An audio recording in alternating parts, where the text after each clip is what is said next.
Salut, aujourd'hui on se retrouve pour des vidéos qui n'ont absolument rien à voir avec ce que je fais d'habitude, c'est-à-dire du sport. Donc si tu connais pas ma chaîne, tu peux aller la voir, c'est sympa. Aujourd'hui, on va apprendre à dactylographer.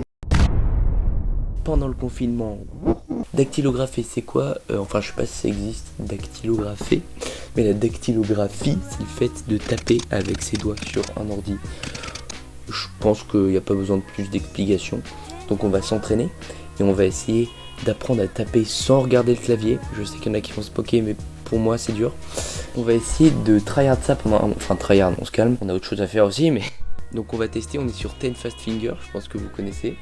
Moment, regardez, non pour nous.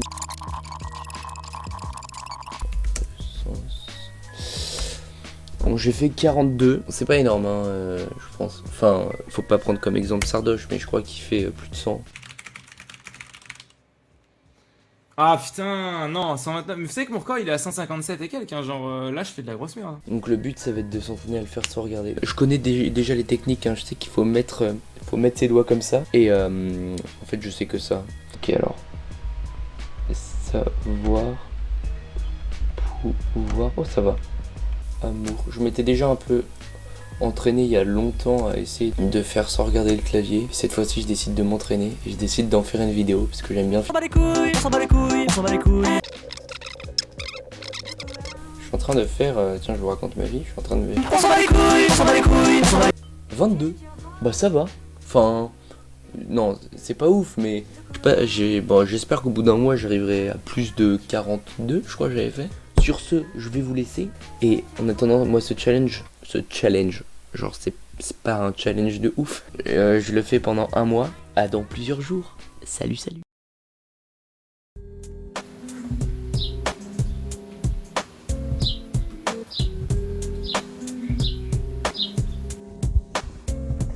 On est une semaine après le début de cet entraînement de dactylographie.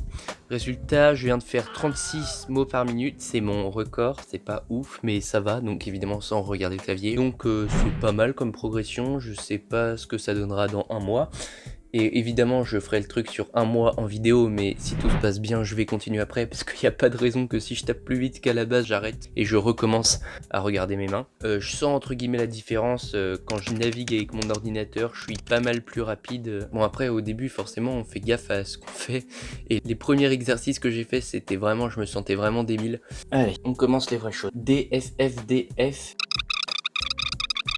D, D, F, D, F. Exercice terminé.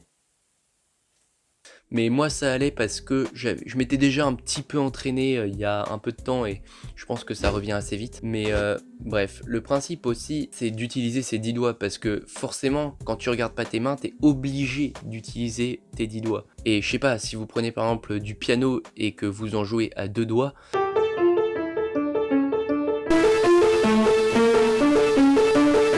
bah ça va être beaucoup plus compliqué qu'à 10.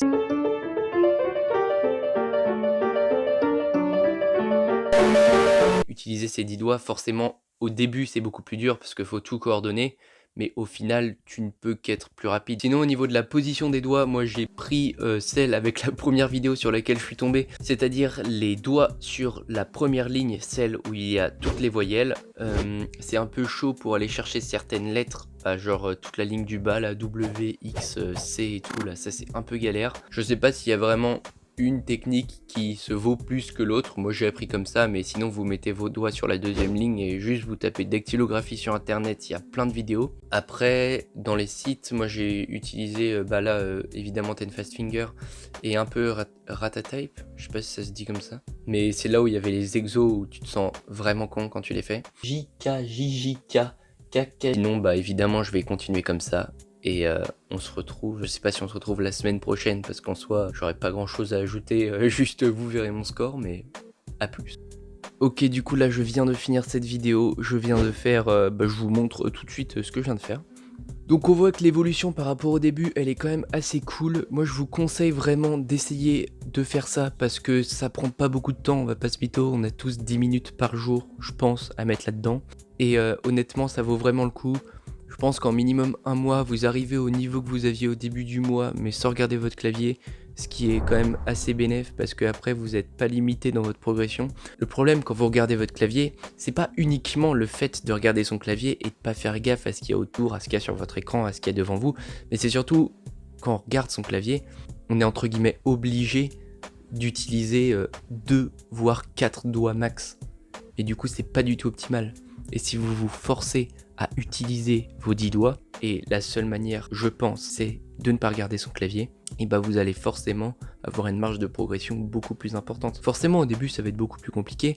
Moi par exemple quand j'ai commencé j'avais mal au poignet au début, mais ça c'est parce qu'au début on se crispe parce qu'on a du mal, et c'est normal, il faut juste essayer de se crisper le moins possible et après ça le fait. Maintenant j'ai plus du tout mal évidemment. Après quand je dis mal au poignet c'est pas ouf non plus, hein, on s'entend, mais c'est juste que quand vous finissez votre session bah vous sentez que vous avez un poignet quoi. Et n'hésitez pas à prendre vos scores, je pense que ça booste vraiment pour l'évolution. Moi en tout cas ça m'a pas mal aidé parce que des fois t'as l'impression que tu stagnes etc, mais bon bref. L'évolution au début elle est super forte mais c'est normal, on apprend un nouveau truc. Dès que tu apprends un nouveau truc, quand tu apprends, je sais pas, un instrument, la première année c'est l'année où tu vas le plus progresser, mais c'est normal, tu pars de rien. Et puis au fur et à mesure ça ralentit et je pense que ça va faire, l'accélération va ralentir de plus en plus, mais c'est normal.